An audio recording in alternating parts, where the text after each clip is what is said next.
The low hum of the server racks was usually a symphony to Marcus, a comforting thrum of ordered logic that had been the soundtrack to his life for nearly 2 decades. But tonight, it was a mocking drone, echoing the chaotic scramble inside his chest. He gripped the cold metal of his workstation, knuckles white, the fluorescent lights of the data center casting long, unforgiving shadows that seemed to stretch all the way back to the glittering facade of the Viridian Grand Hotel. Before we jump back in, tell us where you're tuning in from, and if this story touches you, make sure you're subscribed, because tomorrow, I've saved something extra special for you. Just hours ago, under a cascade of crystal and polite, predatory gazes, his carefully constructed world had imploded with the sickening grace of a well-rehearsed performance. A gasp, a flash of cameras like hungry eyes, and the saccharine words of a man with a practiced smile had carved a canyon through his reality. His wife, Elara, radiant in a gown he'd chosen, had ascended a small stage not for an award, but for a public spectacle of betrayal, her yes ringing out like a death knell for their shared future. The intricate web of digital safeguards he'd meticulously woven around their lives, meant to protect, now felt like a silken trap, revealing every damning detail with clinical indifference. The city outside, a tapestry of indifferent lights, offered no solace, only the promise of a story already being rewritten, a narrative where he was the unwitting fool. He'd walked out of that ballroom not in a rage, but in a peculiar, almost detached calm, the kind born from a profound shock that numbs the senses, leaving only the sharp edge of intellect intact. The antique silver locket meant for Elara, a cherished family heirloom engraved with their initials, felt like a lead weight in his palm, a relic from a past that no longer existed. He remembered the faint scent of jasmine and champagne that clung to the air, a cruel perfume masking the rot beneath. Each step away from the escalating crescendo of applause had been deliberate, a quiet declaration of something unyielding within him. They expected an explosion, a scene worthy of their phone screens, but he understood the deeper power of withdrawal, the strategic retreat that precedes a decisive countermove. 15 years spent architecting complex digital ecosystems had taught him the unspoken rule: the one who builds the framework, the one who understands the circuits, ultimately holds the power to reshape the flow. This wasn't a moment for theatrical despair, it was a cold open to a far more intricate, and irreversible, act. The air in the ballroom of the Viridian Grand was thick with the murmur of 100 conversations, a sophisticated hum beneath the tinkling of artisanal cocktails and the soft strains of a string ensemble. Marcus, accustomed to the controlled environments of server rooms, found the oppressive elegance almost suffocating. He moved through the throng with a quiet efficiency, nodding to faces he recognized from various charity galas and tech conferences, but rarely engaging beyond a polite acknowledgement. In his hand, the small, velvet-covered box containing the antique silver locket felt both precious and precarious. It was their 7th anniversary, and he had envisioned a quiet moment, a shared smile amidst the glittering noise. Instead, he felt a strange undercurrent of anticipation, a frisson of energy that wasn't entirely celebratory. He dismissed it as pre-wedding jitters. Their close friends, Chloe and David, were renewing their vows at the same event, a grand gesture of enduring love that had drawn an eclectic crowd. He caught sight of Elara across the room, a dazzling figure in emerald green, her laugh tinkling like the crystal flutes she held. She was a vision, a woman of effortless charm, the kind who drew all eyes, a stark contrast to his own reserved, analytical nature. Their differences, he had always believed, completed them. Tonight, that belief was about to be irrevocably shattered. A sudden shift in the room's energy, a collective intake of breath, pulled his attention forward. The string ensemble softened to a dramatic hush, and the spotlights, previously bathing the entire room in a warm glow, narrowed to a single intense beam on the small, elevated stage. Marcus's stomach tightened. This wasn't part of Chloe and David's planned festivities. A man stepped into the spotlight, impeccably dressed in a charcoal suit, his smile a flash of white against tan skin. Julian Thorne. The name brought a familiar prickle of annoyance. Thorne, a charismatic venture capitalist known for his aggressive acquisitions and even more aggressive social climbing, had been circling their company, Nexus Dynamics, for months, a predatory glint in his eye. Marcus had dismissed him as a harmless, albeit irritating, flirt with Elara at previous events. Now, standing under the glaring lights, Thorn commanded the room with an unsettling authority. He took a microphone from an unobtrusive event staffer, his voice booming through the suddenly quiet ballroom, devoid of the charming self-deprecation one might expect from an unscripted interlude. "Friends, colleagues, lovers." Thorn's voice boomed, rich and resonant. "Tonight, we celebrate love in all its forms. But sometimes, love needs a nudge. Sometimes, it needs a bold declaration." His eyes, like a predator's, swept the room, pausing for a fraction of a second on Marcus before settling on Elara. A chill, cold as a sudden draft in a heated room, snaked down Marcus's spine. 100 smartphones, like a sudden bloom of metallic flowers, rose into the air, their lenses poised, ready to capture. He recognized the pattern, the hungry anticipation of a crowd scenting impending drama. This was no impromptu speech, it was a meticulously orchestrated ambush. Thorn then turned to Elara, his smile widening, almost a sneer. "Elara Sterling," he announced, the full resonance of her maiden name ringing through the hall. "Will you finally acknowledge the superficiality of your current partnership, leave your emotionally distant husband, and marry me, a man who truly understands your ambition and lights your spirit ablaze?" The words hit Marcus like a physical blow, a calculated assault that targeted not just his marriage, but his very identity. Emotionally distant husband. The phrase hung in the air, a cruel, public indictment, carefully crafted to resonate with the curated whispers of the social elite. He felt the blood drain from his face, replaced by a cold, tingling sensation. The antique locket, a symbol of permanence, now felt like a shard of glass in his hand. Every eye in the room pivoted from Thorn to Elara, then, inevitably, to him. He saw the polite smiles vanish, replaced by expressions of thinly veiled curiosity, even schadenfreude. This was the moment the spectators had been waiting for, the unraveling of a private tragedy in excruciating public detail. He braced himself for Elara's reaction, clinging to a desperate, fleeting hope that she would dismiss Thorn with the contempt he deserved, that she would laugh at the audacity and return to his side. But Elara, usually so quick-witted, so expressive, merely looked out at the sea of faces, her own expression unreadable, a performer measuring her audience. A lifetime of coding, of finding patterns in chaos, of anticipating system failures, trained Marcus's mind to analyze, even in shock. He saw the careful positioning of the stage, the sudden lighting change, the way Thorn held the microphone to maximize its acoustic reach. This was not spontaneity, this was a meticulously designed event, with him as the unwitting target. He remembered countless late nights at Nexus Dynamics, building the company from a concept sketch on a napkin to a thriving tech enterprise, sacrificing personal time, pouring his lifeblood into its infrastructure. Elara had been the face, the charmer, the networker, gliding through these very rooms, building connections. He had been the backbone, the quiet architect behind the scenes, ensuring the entire edifice stood firm. And now, the face was betraying the backbone. Elara's gaze, after sweeping the room, finally landed on Marcus. For a brief, agonizing second, their eyes met. He searched for a flicker of apology, a hint of regret, a desperate plea for understanding. He found none. Instead, there was a strange, almost serene smile that touched her lips, a smile he had never seen directed at him. It was a smile of pure, unadulterated triumph, a performer basking in the adoration of a captivated audience. Then, she lifted the microphone to her lips, a gesture that seemed to draw all sound from the room, leaving only the thunderous pounding in Marcus's ears. Her voice, clear and resonant, sliced through the hushed anticipation. "Yes."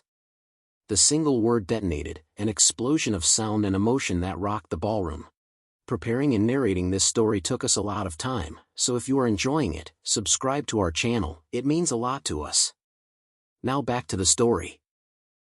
Applause erupted, a cacophony of claps and whoops that felt like physical blows. Julian Thorn swooped in, embracing Elara with an almost theatrical flourish, his kiss a conquering seal. Flashbulbs flared, illuminating the scene in stark, intermittent bursts, turning Elara and Thorn into a tableau of victorious passion, framed by the eager lenses of the smartphone multitude. Marcus stood frozen, the antique locket feeling impossibly heavy, a dead weight in his hand. He was no longer a husband, but an artifact, a discarded piece of history in a story that was being aggressively rewritten. The air, once thick with polite murmurs, now throbbed with a frenetic energy, a collective joy that felt like a celebration of his ruin. He saw acquaintances averting their eyes, or worse, glancing at him with a mixture of pity and morbid curiosity. This was not a private tragedy, it was public entertainment, a live broadcast of his dismantling. He remembered a quiet evening with his mentor, old Mr. Henderson, who had taught him the intricacies of network architecture. "Marcus," Henderson had said, "when a system goes down, the first rule is to not panic. Observe. Isolate. And above all, do not add to the noise." The words echoed in his mind, a lifeline of logic in a sea of emotional turmoil. They expected him to rage, to throw the locket, to scream accusations. They wanted a show, a moment that would go viral, cementing his image as the pathetic, cuckolded husband. But Marcus was not an actor playing a role. He was a systems engineer, and systems, when threatened, required precision, not melodrama. He took a slow, deliberate breath, counting to 5, just as his father had taught him before difficult conversations. 1, 2, 3, 4, 5. The applause thundered around him, but in his mind, it began to recede, becoming a distant hum, a problem to be analyzed. He didn't make eye contact with Elara or Thorne, denying them the satisfaction of his despair. He didn't acknowledge the gaping stares, the whispered comments, the frantic camera movements. Instead, he simply turned. His movement was fluid, almost imperceptible amidst the celebratory chaos. He walked past the towering sculpture of champagne glasses, a precarious monument to fragile happiness. Each step was measured, a quiet counterpoint to the roaring cheers. He felt the slight pull of his tuxedo, the polished sheen of his shoes gliding across the marble floor. The world outside the immediate glare of the spotlight seemed to slow, the edges blurring, as if his mind was filtering out the unnecessary data. He reached the heavy, ornate doors of the ballroom, their dark wood offering a promise of escape. He didn't look back. The applause still reverberated, a fading echo of a story he refused to participate in. Outside, the cool night air of the city hit him, a stark, honest contrast to the suffocating warmth of the Viridian Grand. He pulled out his phone, not to scroll through news feeds or read messages, but to open a secure app. With a few swift taps, he called a discreet car service. They thought the show was over. They were wrong. This was merely the prologue. The true narrative, the one he would meticulously craft, was just beginning. The city lights outside the taxi window blurred into streaks of indifferent color as Marcus stared, unseeing, at the passing urban landscape. The cold, sterile air conditioning of the car felt like a bomb after the stifling atmosphere of the ballroom, yet it did little to quell the tempest raging within him. The antique silver locket, still clutched in his hand, seemed to radiate a phantom chill, a tangible reminder of the betrayal that had just unfolded. He had denied them the spectacle they craved, the emotional outburst that would have completed their sordid narrative. That refusal, that quiet withdrawal, was the first strategic move in a game they didn't even realize had begun. For 15 years, Marcus had devoted his life to crafting robust, impenetrable digital systems, the kind that hummed in the background, unnoticed until a crisis struck. He built the architecture that allowed businesses to thrive, protecting their most sensitive data, ensuring seamless operations. His world was one of logic, of meticulously designed protocols and unyielding facts. Now, he would apply that same rigorous discipline to his personal life, to the unraveling of a marriage built on a foundation of carefully constructed illusions. The taxi pulled up to the curb of his sleek, minimalist penthouse apartment, a haven of steel and glass that offered panoramic views of the city. He paid the driver with a detached politeness, the small act of transaction a welcome anchor in a world that had suddenly tilted on its axis. The doorman, a man named Arthur who had witnessed countless arrivals and departures, offered a knowing, sympathetic glance. Marcus merely offered a curt nod, his gaze already fixed on the luminous lobby ahead. He stepped into the elevator, its ascent a smooth, silent climb that mirrored the slow, methodical gears turning in his mind. The apartment, usually a space of calm contemplation, now felt imbued with an unsettling stillness, a hollow echo of the life he had once shared within its walls. He walked through the meticulously organized living space, each object a silent testament to a life meticulously curated, a life now rendered a meticulously crafted lie. The scent of Elara's expensive perfume still lingered faintly in the air, a ghost of her presence that he instinctively recoiled from. He set the locket down on the polished black granite of his kitchen island, its metallic gleam stark against the cold stone.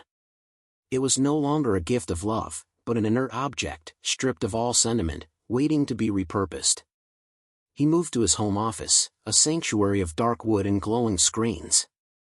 This was his domain, the place where order was forged from digital chaos. He powered on his primary workstation, the gentle whir of the fans and the soft glow of the monitors a comforting counterpoint to the storm in his soul. His fingers, accustomed to the precise movements of typing complex code, danced across the keyboard, entering a series of highly secure passwords. These weren't just for accessing his personal files, they were gateways to the comprehensive digital infrastructure he had built for his life, and by extension, for theirs. He hadn't just created shared calendars or synced contact lists, he had designed a complete personal cloud ecosystem, a meticulously organized vault for every digital trace of their existence. Every message, every email, every shared document, every photo, all backed up, encrypted, and indexed. It was the digital equivalent of an archaeological dig, preserving every stratum of their shared history. The irony was a bitter taste in his mouth. He had built this system for convenience, for security, for the seamless management of their busy lives. He had designed it to be robust, redundant, and transparent, at least, transparent to him, its architect. Elara, with her charming disdain for technical details, had simply accepted it as Marcus's tech magic, never questioning its depth or its reach. She had forgotten, or perhaps never fully grasped, that the man who built the system inherently understood its every switch, every protocol, every hidden nook and cranny. He was the one who could access the raw data, bypass the polished user interface, and delve into the unvarnished truth. The thought brought a grim, cold satisfaction that began to supplant the raw sting of betrayal. He navigated to the primary server logs, a vast, scrolling ledger of digital activity. This wasn't about seeking out scandalous messages, that would come later, if necessary. This was about establishing a baseline, understanding the operational parameters of their digital existence. He cross-referenced their shared calendar with recent travel bookings, noting discrepancies in Elara's recent business trips, an extra day here, a different hotel there, subtle deviations that would go unnoticed by a casual observer, but screamed anomalies to his trained eye. His system pulled data from various sources, their joint bank accounts, corporate expense reports, since Elara held an executive position at Nexus Dynamics as head of brand strategy, their synced travel apps, even smart home logs that recorded her presence or absence. He saw patterns emerge, subtle but undeniable, threads weaving a tapestry of deception. Late-night work calls that coincided with her phone's GPS pinging a location far from any known business associate. Weekend spa retreats that showed no corresponding spa charges on her corporate or personal cards, yet correlated with private jet manifests he had access to through Nexus Dynamics' travel partners. The initial shock had given way to a quiet, almost surgical focus. His father, a meticulous craftsman, had once told him, "When you find a knot in the wood, you don't hack at it with an axe. You find the grain, and you cut with precision." Marcus was finding the grain of their unraveling, the logical flow of the lies. He opened a new, encrypted document, a digital ledger of his own. On one side, he listed observed data. On the other, corroborating evidence. He began to populate it, meticulously, dispassionately. The process was almost meditative, the intellectual challenge momentarily eclipsing the emotional pain. Each confirmed discrepancy was a small, satisfying click in his mind, like fitting a perfect piece into a complex circuit board. He wasn't seeking revenge born of fury, he was building a case, a foundation of undeniable facts. He recalled an early project at Nexus Dynamics, a complex data migration that seemed impossible to untangle. He had spent weeks in isolation, surrounded by screens, piecing together fragments, identifying corrupted files, and ultimately restoring the entire system. This felt similar, but infinitely more personal. He was restoring his own truth, reconstructing the reality that had been deliberately obscured. The digital breadcrumbs Elara had left, thinking they were ephemeral, vanished by a simple deletion, were all there. The deleted messages from a private communication app she favored, automatically archived to his secure cloud before deletion. The incognito browsing history, meticulously recorded by a network monitor he'd set up years ago as a general security measure, ironically revealing a consistent pattern of searching for discreet weekend getaways and luxury romantic resorts. He saw hotel bookings under false names, but with billing addresses linked to accounts he implicitly trusted, and which he could now trace. Each entry was another brushstroke in the damning portrait of her infidelity. The logs detailed not just destinations, but also communication. He pulled up their synchronized message archive. The cheerful, loving texts from Elara to him, carefully crafted to maintain the illusion, stood in stark contrast to another, more fervent stream of communication. He didn't have to search. His system had already flagged patterns, anomalies in communication frequency and emotional tone. The recipient was, unsurprisingly, Julian Thorne. The messages were sickeningly intimate, a chronological chronicle of their affair, spanning months. "Can't wait to see you tonight, my lion," one read, dated 2 weeks prior, coincident with Elara's supposed branding conference in Geneva. Another, from just last week, "Missing your touch, darling. This charade is becoming unbearable, but the prize will be worth it." The prize, Nexus Dynamics, no doubt, and all the prestige that came with it. Her ambition, once a quality he admired, now revealed itself as a ruthless, calculating force. He continued to delve deeper into the financial records. He had always handled the majority of their finances, Elara preferring to delegate such mundane tasks. He saw unexplained cash withdrawals, large sums transferred to an offshore account he didn't recognize, and recurring payments to a shell corporation registered in the Cayman Islands, a typical vehicle for illicit financial maneuvers. These transactions, he realized with a cold certainty, were directly linked to Thorne, whose own financial footprint he was now tracing through Nexus Dynamics' partner networks. It wasn't just an affair, it was a conspiracy, a calculated move to seize control of his company, leveraging their personal relationship to undermine his professional standing. The public humiliation at the Viridian Grand was merely the dramatic overture to a hostile takeover, both personal and corporate. The depth of the deception was staggering. He felt a profound emptiness, a vacuum where trust had once resided. It wasn't just the betrayal of their vows, but the systematic dismantling of his life's work. Nexus Dynamics was his brainchild, his legacy, a company built on his intellectual property and relentless dedication. He recalled countless nights hunched over glowing screens, fueled by cold coffee and an unshakable belief in his vision. Elara had been the charming public face, the one who presented his innovations with polished eloquence. But he had been the architect, the engineer, the silent force ensuring its structural integrity. And now, she was actively working to dismantle it from within, with Thorne as her co-conspirator. He took a moment, leaning back in his chair, the glow of the monitors painting his face in stark blues and whites. He closed his eyes, remembering a conversation with his late grandmother, a woman of quiet strength and profound wisdom.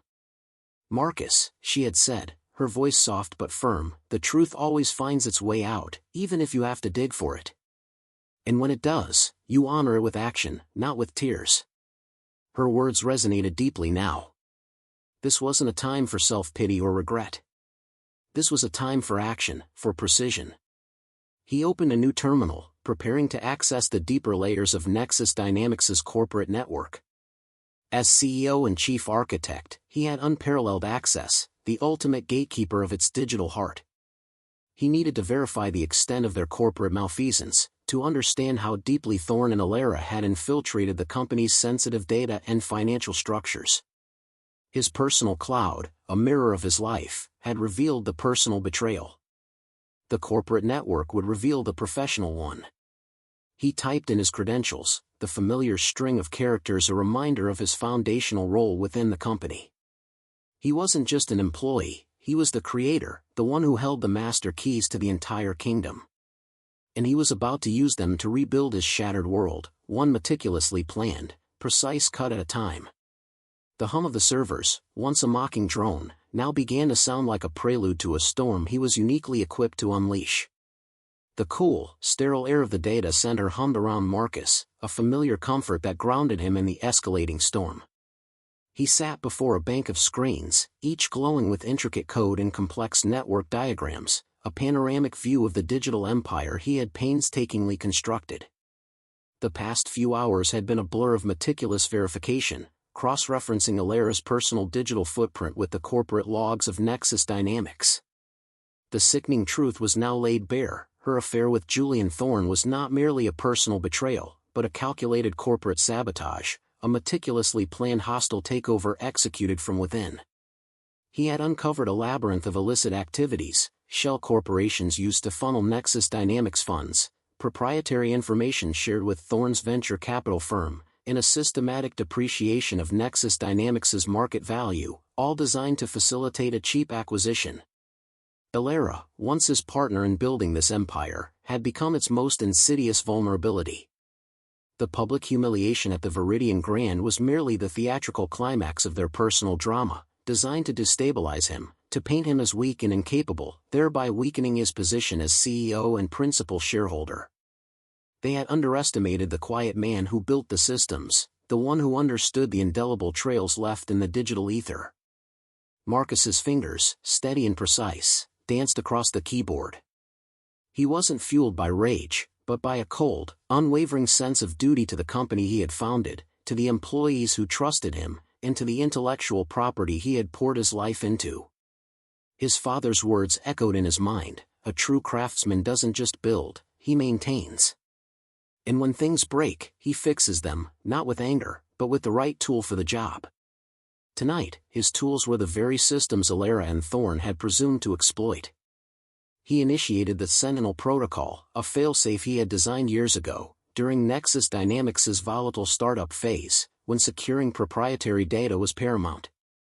It was a digital lockdown, a company-wide emergency measure that could only be activated by his unique biometric and multi-factor authentication. Once engaged, it would freeze all discretionary spending, block unauthorized data transfers, and reroute all critical financial transactions to a secure holding account, pending his direct approval. Payroll, benefits, and essential operational expenses would remain unimpaired, ensuring the continuity of the company's vital functions while isolating the cancerous cells of corruption. The screen flashed, requiring his final confirmation. Marcus paused, his breath even, his mind clear. He understood the magnitude of this action. It was a declaration of war, a surgical strike that would send shockwaves through their carefully constructed deception. He pressed enter. The digital cascade was immediate, silent, and devastating. Across Nexus Dynamics' global network, a series of automated commands executed with lightning speed. Financial accounts linked to Elara's and Thorne's illicit activities were flagged, then frozen. Their corporate credit cards, once symbols of their unfettered access, became inert plastic. Emails detailing unauthorized data transfers were intercepted and rerouted to his secure audit logs. Scheduled payments to the shell corporations Thorne had established were flagged as fraudulent and halted. A notification popped up on his screen: Sentinel Protocol activated. System integrity 99%. The fractional imperfection was a constant reminder of the human element, the impossibility of absolute control, but it was enough. He watched as a real-time audit report began to populate, compiling an irrefutable dossier of their transgressions, complete with timestamps, IP addresses, and digital fingerprints. Every single message Elara had sent, every illicit email to Thorne, every shared document that outlined their nefarious plans, all were now meticulously archived and indexed, evidence waiting to be presented. He was not just freezing their assets, he was digitally dissecting their conspiracy, laying bare the bones of their betrayal. He leaned back in his chair, the tension in his shoulders finally easing, replaced by a grim satisfaction. The noise from the ballroom, the applause, the flashbulbs, they all seemed distant now, irrelevant. They had played their game in the spotlight, demanding attention. He had chosen the shadows, the quiet precision of the system, and now, the system was speaking. His phone, which he had deliberately silenced since leaving the Viridian Grand, began to vibrate on the desk, a frantic, insistent buzz.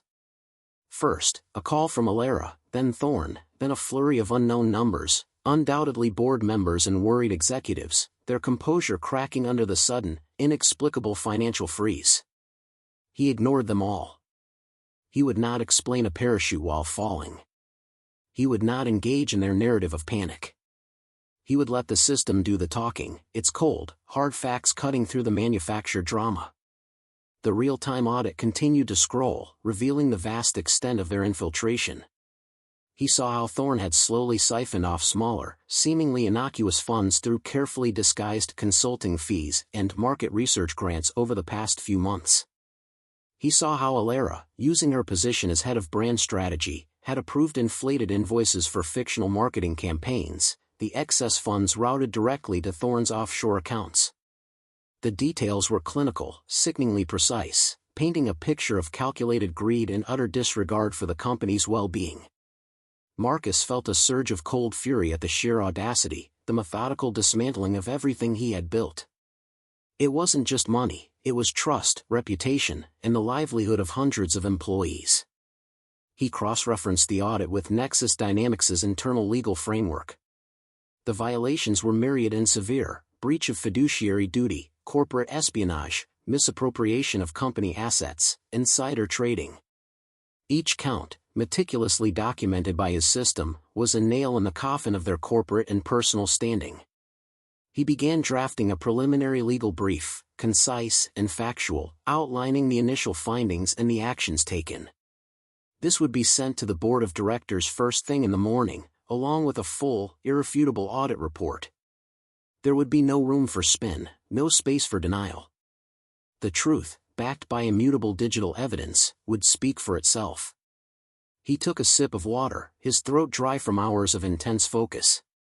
The city outside had quieted, the late-night traffic receding to a faint hum. He was operating in a different time zone now, a space defined by logic and consequence, far removed from the emotional chaos of the ballroom. He was building his counter-narrative, one irrefutable fact at a time. This wasn't revenge in the conventional sense, a dramatic outburst of anger. This was restoration, a systematic reassertion of order, a cleansing of the system. Suddenly, a new message flashed on his personal phone, an unexpected text from Chloe, his friend whose vow renewal had been so cruelly overshadowed. "Marcus, what happened tonight?" Elara and Thorne just left the hotel in a screaming match, their cards declined at the bar. A small, grim smile touched Marcus's lips. The Sentinel protocol was working with admirable efficiency. He didn't reply to Chloe, knowing that the details would soon emerge, filtering through the astonished whispers of the city's elite. He preferred to let the consequences speak for themselves. He then sent a brief, encrypted message to Janet Vance, Nexus Dynamics' chief financial officer, a woman he implicitly trusted for her unwavering integrity and sharp mind. Sentinel protocol activated. Comprehensive audit underway. Preliminary findings indicate severe corporate malfeasance. Meeting 0800 tomorrow. Prepare for full board briefing. He knew Janet would understand the gravity of the message, the unspoken implication of an imminent corporate earthquake. She would be his invaluable ally in navigating the treacherous waters ahead. The clock on his screen showed the early hours of dawn creeping across the city skyline. He had worked through the night, driven by a clarity of purpose that transcended exhaustion. He had systematically detached Elara and Thorne from every financial, operational, and informational artery of Nexus Dynamics. He had sealed off every back door, patched every vulnerability they had sought to exploit. The company was now secure, protected by the very digital architecture he had designed. He rose from his chair, stretching the stiffness from his back, and walked to the large window overlooking the awakening city. The sky was a pale canvas, streaked with the first blush of pink and gold. Below, the city was slowly stirring, buses beginning their routes, lights flickering on in countless apartments. It was a new day, and with it, a new beginning for Marcus, and for Nexus Dynamics. The storm had broken, and he had weathered it, not with noise, but with the quiet, unyielding strength of a meticulously built system. He remembered the Tiffany box, discarded now, its purpose nullified. The gift of a future he thought he shared was gone. But he had a different gift to offer now: clarity, accountability, and justice. He returned to his desk and opened a new document. Statement to employees. He would address them directly, honestly, ensuring their livelihoods and their faith in Nexus Dynamics remained intact. He would explain the necessity of the Sentinel Protocol, the immediate steps taken to safeguard the company, and the unwavering commitment to its future. There would be no blame, no emotional diatribes, just facts, reassurance, and a clear path forward. His phone vibrated again. This time, it was a group text from a number of unknown contacts, quickly identified by his system as key board members. The tone was frantic, demanding explanations, questioning the unprecedented freeze on corporate accounts. Marcus smiled grimly. They were reacting, just as he knew they would. He wouldn't engage them through texts. He would meet them, face to face, with a stack of irrefutable evidence that would leave no room for doubt or argument. He had built the system, and now, he controlled the narrative. The quiet architect had finally stepped out of the shadows, not to seek applause, but to restore order. The precise, silent revenge was complete. The consequences, however, were just beginning to unfold. The first rays of morning sun sliced through the penthouse windows, illuminating dust motes dancing in the air, a serene contrast to the digital tempest Marcus had unleashed. He felt the familiar ache in his shoulders from hours hunched over his workstation, but it was a satisfying weariness, born of purpose, not despair.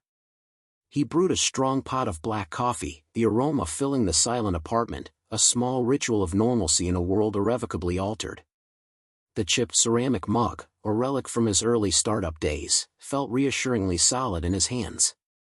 It wasn't elegant, but it was dependable, much like the systems he built. His phone, which he had finally unmated from the silent treatment, continued its insistent chatter, a constant stream of notifications.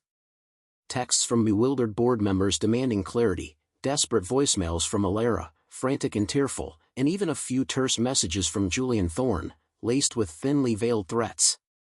Marcus scrolled through them with a detached gaze, his mind already several steps ahead. Their panic was merely confirmation that the Sentinel Protocol had struck its intended target with devastating accuracy.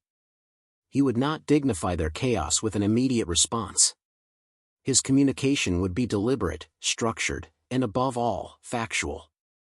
At precisely 7:30 a.m., Marcus sent a concise email to Janet Vance, Nexus Dynamics' CFO, along with a secure link to the preliminary audit report. His message was brief: Janet, the detailed report is attached. Please review prior to our 0800 meeting. Focus on the financial anomalies and the breach of IP protocols. I've initiated a full legal review with outside counsel, who will join us virtually at 0900. Our priority remains the integrity of Nexus Dynamics and the stability of our workforce. Within minutes, Janet's reply pinged back: Marcus. Received. Reading now. This is extensive. See you at 0800. Thank you for acting decisively. Her brevity spoke volumes, confirming her understanding of the gravity of the situation and her immediate alignment with his strategic approach. Marcus felt a flicker of relief. In the treacherous landscape of corporate betrayal, having a steadfast ally like Janet was invaluable. He dressed in a crisp, dark suit, a symbol of professional resolve. As he knotted his tie, he caught his reflection in the mirror, a man transformed. The weariness was still there, etched around his eyes, but it was overlaid with a quiet determination, a steeliness he hadn't realized he possessed. The public humiliation at the Viridian Grand had stripped away his complacency, forcing him to confront not just Elara's infidelity, but the vulnerabilities he had allowed to fester within his own life and company. He walked to the kitchen island, picked up the antique silver locket, and placed it carefully into a small, velvet pouch.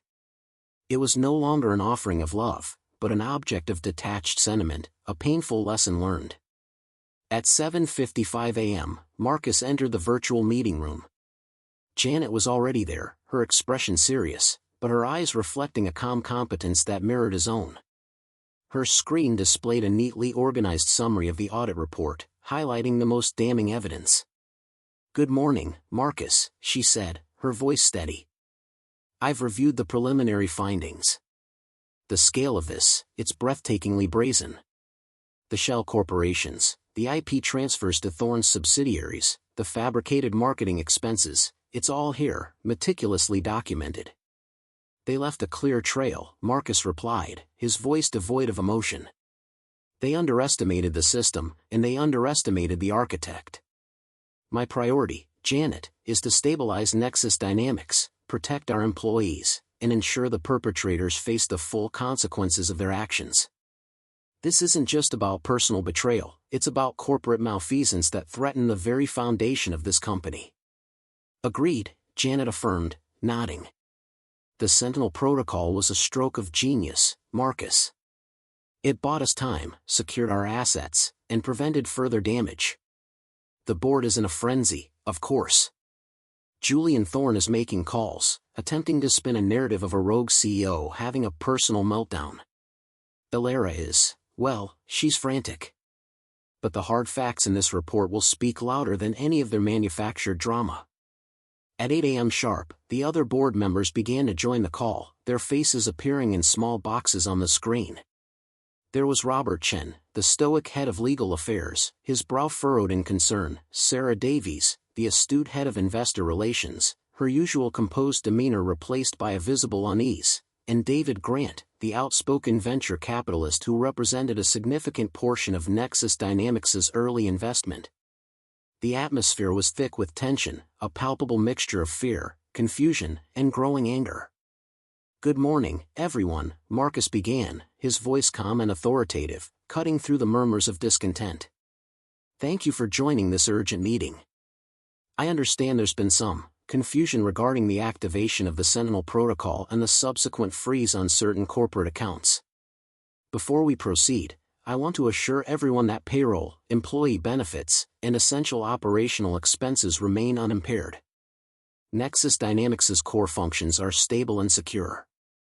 He paused, allowing his words to sink in, to alleviate the immediate panic regarding the company's stability. Then, he continued, his tone shifting to one of unwavering resolve. "However, I have uncovered irrefutable evidence of a severe breach of fiduciary duty, corporate espionage, and misappropriation of company assets by two individuals, Elara Sterling and Julian Thorne. This is not a personal matter, but a calculated, systematic attack on Nexus Dynamics, designed to facilitate a hostile takeover." A gasp rippled through the virtual room. David Grant, usually quick to interject, remained silent, his eyes wide with shock. Robert Chen, the legal head, merely nodded, his expression grim. Sarah Davies looked visibly shaken, her carefully constructed composure threatening to crack. "I have compiled a comprehensive audit report," Marcus continued, sharing his screen to display the meticulously documented evidence. The data spoke for itself: timelines of illicit communication, transaction logs to offshore accounts, proprietary data transfers to Thorne's firm, inflated invoices approved by Elara for non-existent projects, all meticulously linked and timestamped.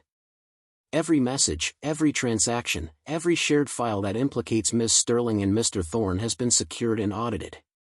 The digital trail is undeniable." He explained the Sentinel Protocol, its purpose, and its swift execution. This measure was necessary to immediately halt further damage and secure Nexus Dynamics' intellectual property and financial assets. Our legal team, led by Robert, will now outline the full extent of the legal ramifications and the immediate actions we must take. Robert Chen, his face a mask of professional severity, took over, detailing the corporate charges, the potential penalties, and the process of engaging law enforcement and regulatory bodies. The weight of his words hung heavy in the virtual room. This was no longer a personal drama, it was a federal offense, with implications reaching far beyond the confines of their company. As Robert spoke, Marcus watched the faces on the screen. The initial shock began to morph into cold anger, especially on David Grant's face. Grant, a shrewd investor, understood the devastating impact of such malfeasance on shareholder value and market confidence. His early investment in Nexus Dynamics was now under direct threat, not from market forces, but from internal corruption. "This is an absolute disgrace," Grant finally erupted, his voice strained with fury. "Marcus, how could this have happened?" Elara was. She was a senior executive.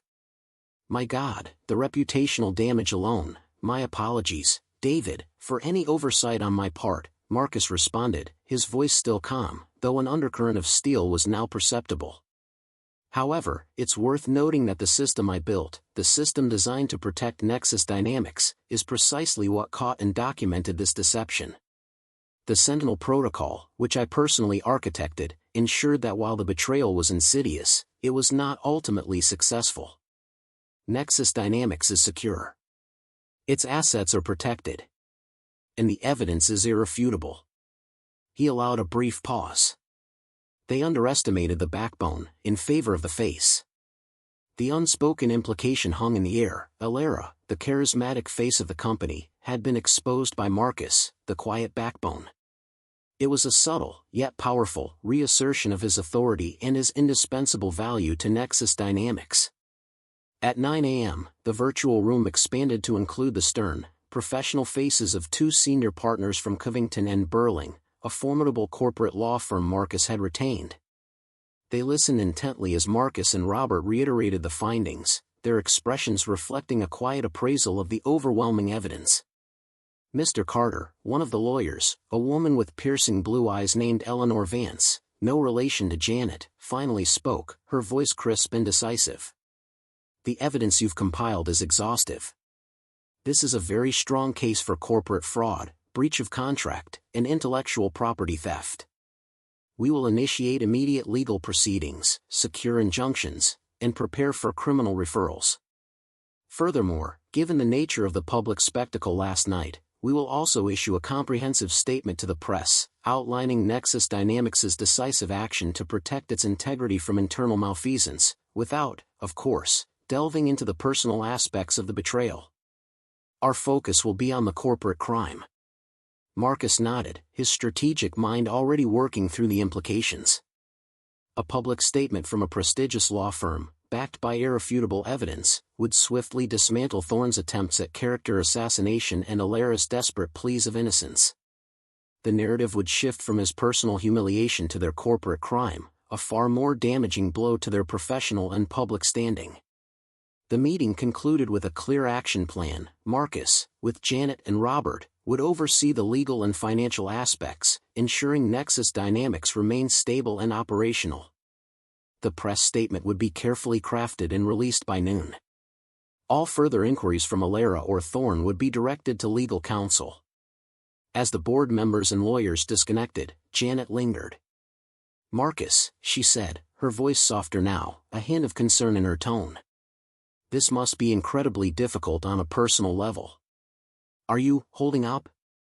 "I am," Marcus replied, meeting her gaze steadily. "The personal pain is real, Janet. But it's been overridden by a stronger imperative, to protect what I built, and to ensure justice. Emotion can be a liability. Logic, precision, and facts, those are my anchors now." Janet nodded slowly. "I respect that. You've shown remarkable resilience and foresight. Most people would have crumbled. You built a shield, and it held." She paused, then added, "Thank you, Marcus. For everything." "Thank you, Janet," he responded. "For your trust, and your unwavering commitment to Nexus Dynamics." After Janet disconnected, Marcus remained in the virtual room for a moment, absorbing the silence.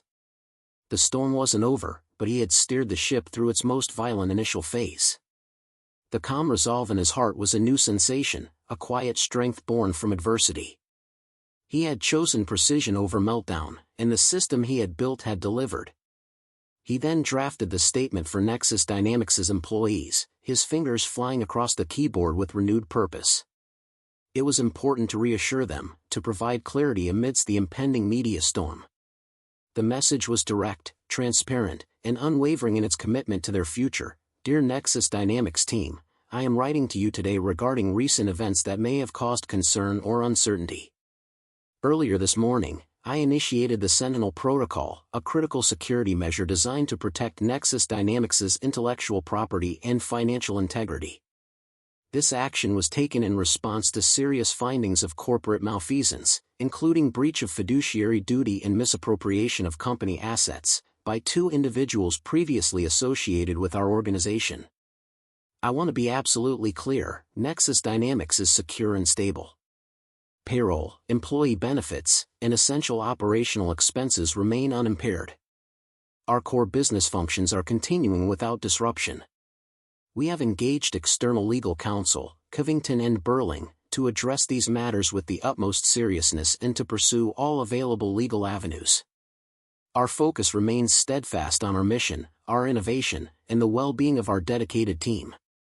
This was not a decision taken lightly, but a necessary step to safeguard the future of Nexus Dynamics and uphold the values of integrity and transparency that define us. I understand that you may have questions, and we will provide further updates as appropriate. In the meantime, I ask for your continued dedication and trust. Together, we will navigate this challenge and emerge stronger. Sincerely, Marcus Carter, CEO and Chief Architect, Nexus Dynamics. He sent the email, feeling a profound sense of responsibility and purpose.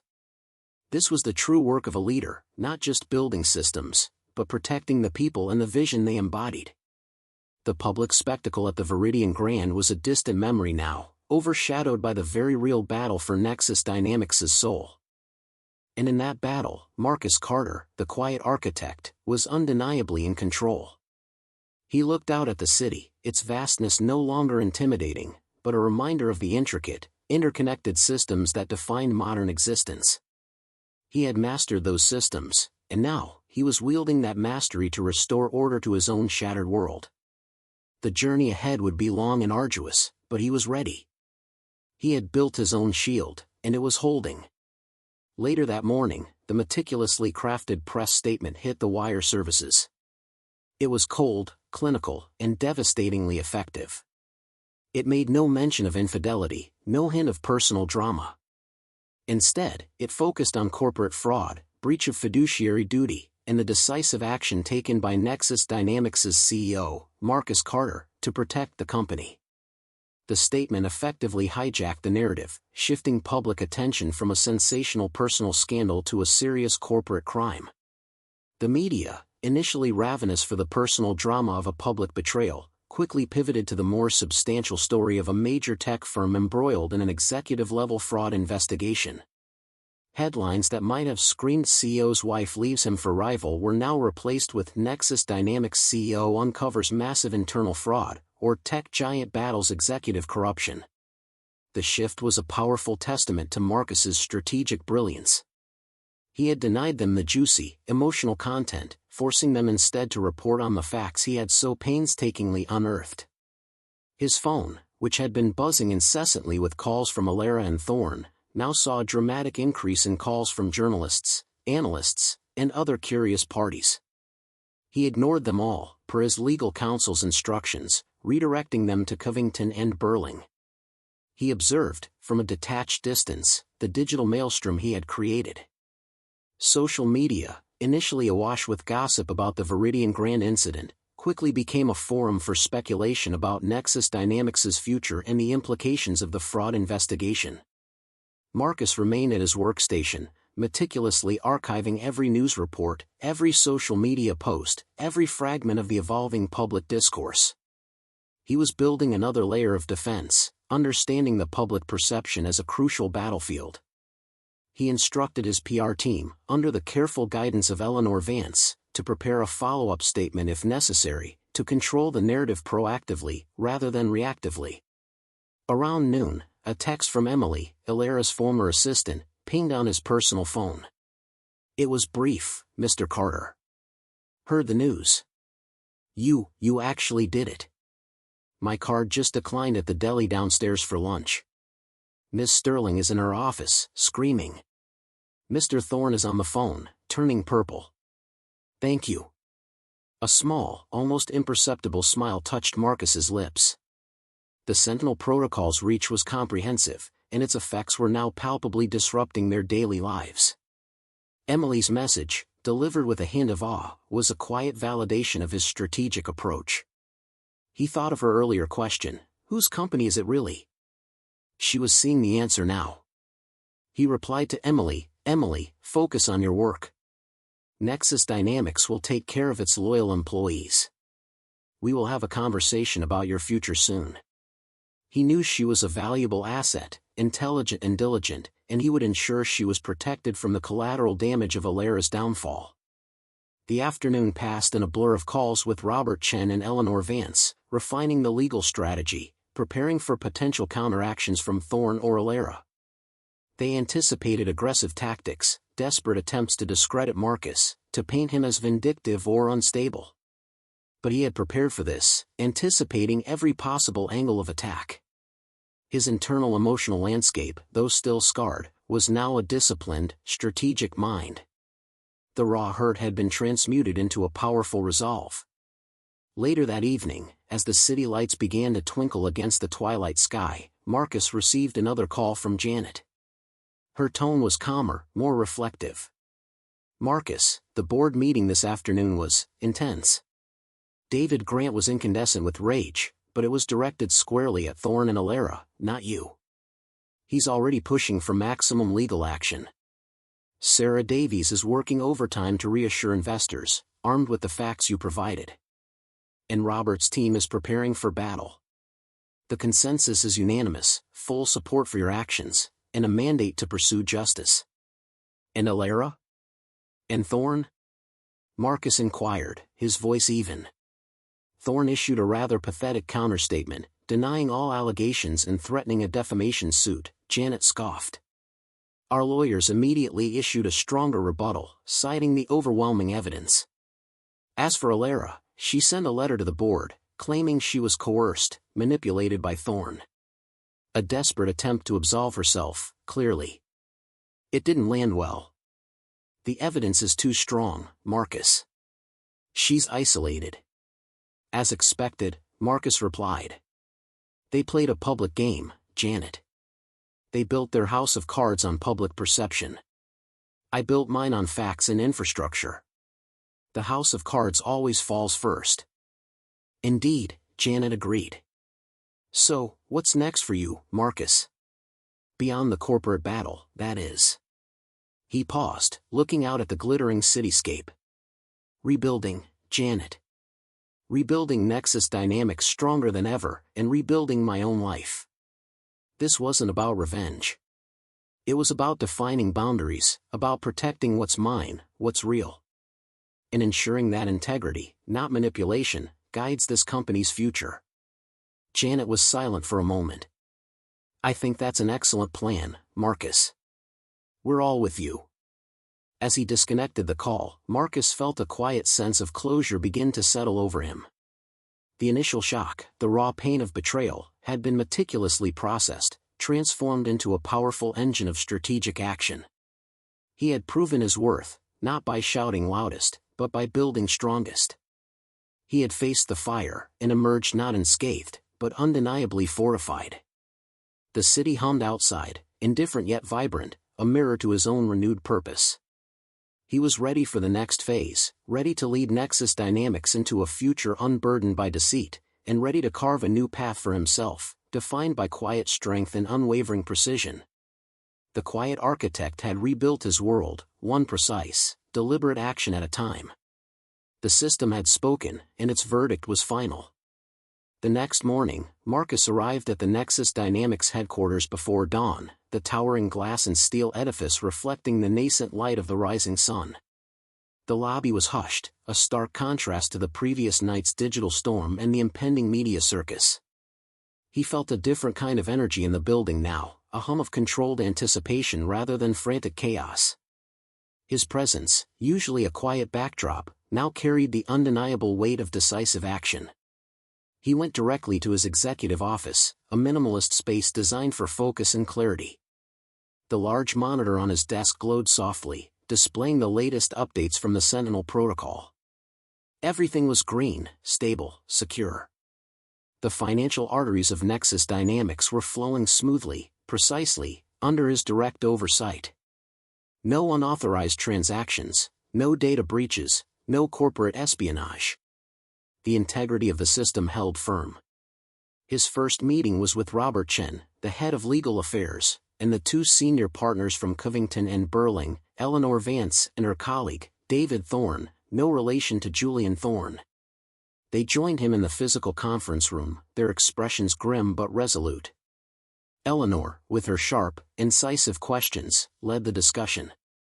"Mr. Carter," she began, "Julian Thorne's legal team has initiated aggressive counteraction. They're filing a motion to block the Sentinel Protocol, claiming it's an illegal freezing of assets and an abuse of corporate power. They're attempting to paint this as a personal vendetta, a meltdown triggered by last night's events." Marcus met her gaze calmly. "Expected. We anticipated this. Do we have a strong defense against their claims of personal vendetta?" Robert Chen nodded. "Absolutely.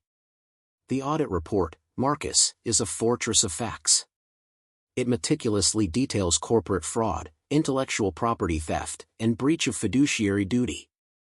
We have irrefutable evidence of Elara Sterling's active participation in diverting company funds and sharing proprietary data. This isn't about your personal life, it's about a systematic attack on Nexus Dynamics." Furthermore, Eleanor added, "We have prepared a detailed response to their motion, highlighting the egregious nature of their corporate malfeasance. We're seeking an immediate injunction against Julian Thorne and Elara Sterling, preventing them from accessing any Nexus Dynamics assets or attempting to interfere with company operations.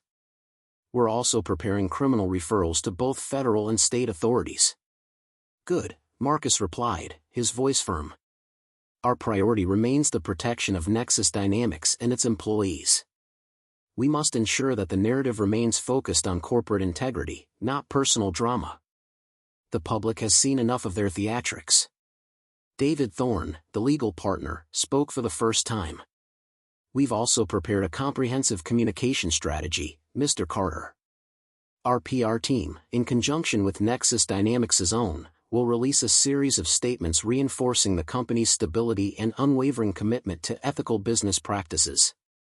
We'll highlight your decisive leadership in uncovering and addressing this crisis, positioning you as the protector of Nexus Dynamics." Marcus nodded. "Control the narrative. That's crucial. I've also drafted a follow-up message to all employees, reassuring them of their job security and the company's stability. It emphasizes that those who contribute real value will be protected." The legal team spent the next few hours meticulously dissecting the evidence, strategizing their court filings, and preparing for the inevitable media storm. Marcus provided invaluable insights into the technical aspects of the data transfers and the intricacies of his Sentinel protocol, helping them to anticipate Thorne's legal team's attempts to undermine the technical evidence.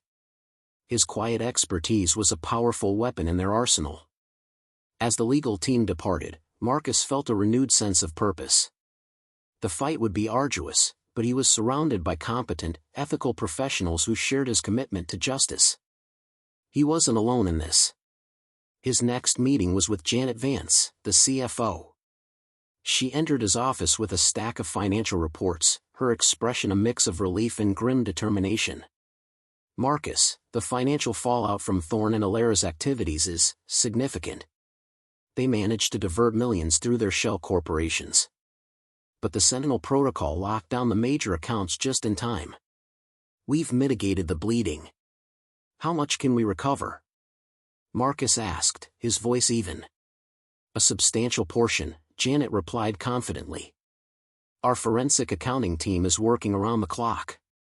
We've identified traceable assets, and with the legal injunctions, we should be able to freeze and recover a significant amount. It won't be easy, but it's achievable." "And the market reaction?" Janet paused, a faint smile touching her lips. "Surprisingly robust. The initial dip in share price after the news broke was quickly reversed once our legal team's press statement went out. The market, it seems, appreciates decisive action against fraud. Your leadership, Marcus, in uncovering this and acting so swiftly, has actually instilled confidence. Analysts are praising Nexus Dynamics for its transparency and resilience. Marcus felt a surge of quiet pride. His methodical approach, his reliance on facts and systems, had resonated where emotional drama would have caused chaos. "Good," he said. "We must continue to demonstrate strength and stability. This crisis will ultimately make Nexus Dynamics stronger, more resilient." Throughout the day, Marcus held a series of meetings with department heads, reassuring them, outlining the plan for continuity, and reinforcing the message of stability. He made it clear that Nexus Dynamics would emerge from this stronger, more focused on its core mission of innovation. He also had a brief, private conversation with Emily, Elara's former assistant. Emily entered his office nervously, clutching a tablet. "Mr. Carter," she began, her voice a little shaky. "Thank you for seeing me." "Emily," Marcus said, motioning her to sit. "I appreciate your loyalty and your diligence. Your quick messages last night, confirming the Sentinel Protocol's impact, were valuable. I want to offer you a new role within Nexus Dynamics, reporting directly to Janet Vance in finance. It's a role focused on operational efficiency and data integrity, a crucial function moving forward. You've shown an aptitude for observation and discretion that we value highly." Emily's eyes widened, a mixture of surprise and profound relief. "Mr. Carter. I don't know what to say. I would be honored.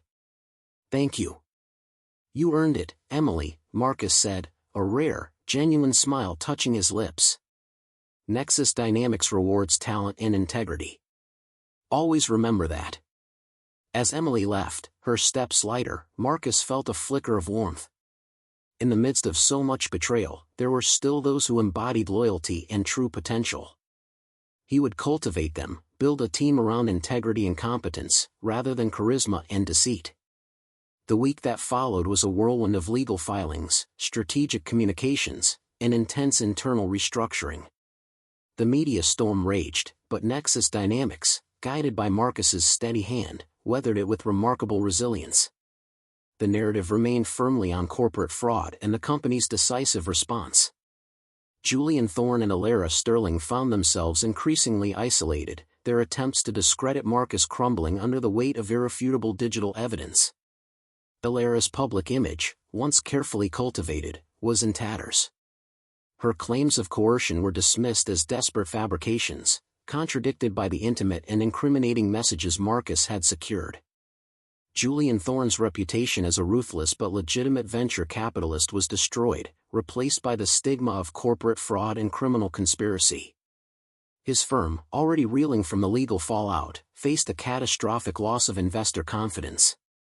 Marcus, meanwhile, emerged as a figure of quiet strength and principled leadership. He granted a single, carefully controlled interview to a reputable financial newspaper, focusing exclusively on Nexus Dynamics' unwavering commitment to innovation and ethical conduct. He spoke calmly, factually, outlining the robust systems he had built to protect the company, and his unwavering resolve to defend its integrity. He never once mentioned Elara by name, referring to her only as an individual previously associated with our organization and a perpetrator of corporate malfeasance. The interview cemented his image as a stoic protector, a visionary leader who put the company first. One evening, after another grueling day of legal meetings and strategic planning, Marcus found himself back in his penthouse office, the city lights shimmering like a scattered constellation below. He opened a new file on his personal computer, a separate, encrypted folder.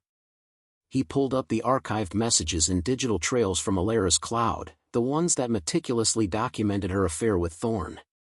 He read through a few, the words now devoid of their power to hurt, reduced to mere data points in a larger, complex problem he had solved.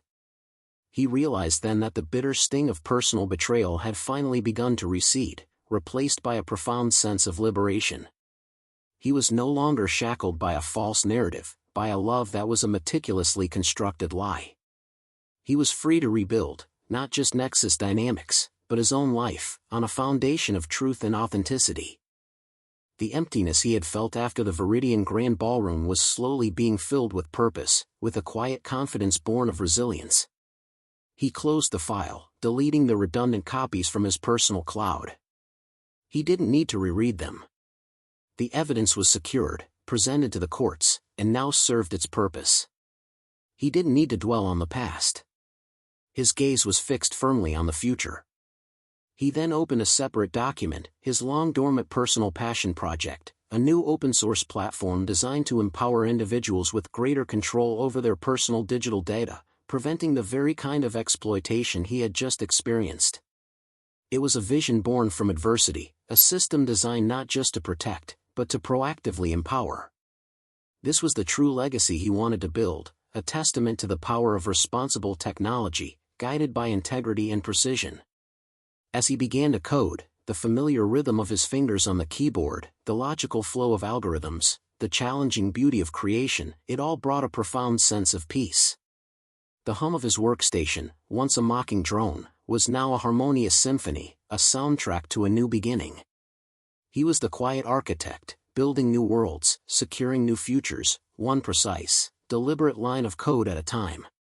The revenge, if one could call it that, wasn't loud. It was precise. And it was just the beginning of his true story. Months turned into a year.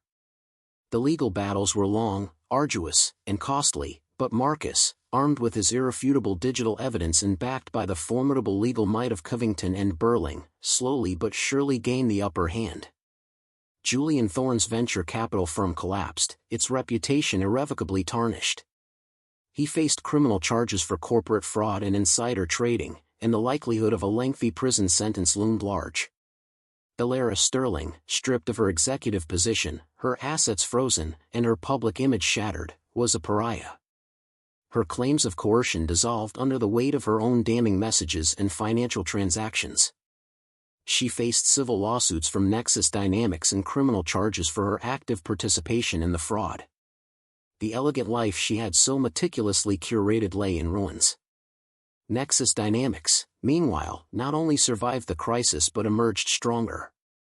The market had indeed rewarded Marcus's decisive leadership and the company's commitment to transparency. Share prices recovered, then steadily climbed, as investors lauded the robust internal controls and ethical governance Marcus had implemented. The Sentinel Protocol became a case study in corporate resilience, a testament to the power of a proactive, technically sophisticated CEO. Marcus, initially reluctant to embrace the spotlight, found himself inadvertently thrust into it. He became a respected figure in the tech industry, admired not just for his innovations but for his integrity. He used his platform to advocate for stronger data privacy laws and ethical AI development, driven by his personal experience. He often spoke at industry conferences, not with grandstanding rhetoric, but with calm, reasoned arguments, his quiet authority more impactful than any bombast. His relationship with Janet Vance deepened into a strong professional partnership. She became his trusted confidant, a brilliant operational mind who helped him navigate the complexities of rebuilding and restructuring Nexus Dynamics. Emily, Elara's former assistant, thrived in her new role in finance, quickly demonstrating an innate talent for identifying financial irregularities and streamlining processes. She was a testament to Marcus's belief in rewarding talent and loyalty. His personal life, once a void filled with the echoes of betrayal, slowly began to find new rhythms. He spent more time pursuing his long-neglected hobbies, hiking in the serene wilderness upstate, exploring art galleries, reconnecting with old friends he had inadvertently drifted away from. He was building a life defined by authenticity, by genuine connections, not by the carefully constructed facade of his previous marriage. He even found himself cautiously exploring new romantic possibilities. He met a woman named Clara, a brilliant astrophysicist with a wry sense of humor and a genuine appreciation for quiet contemplation.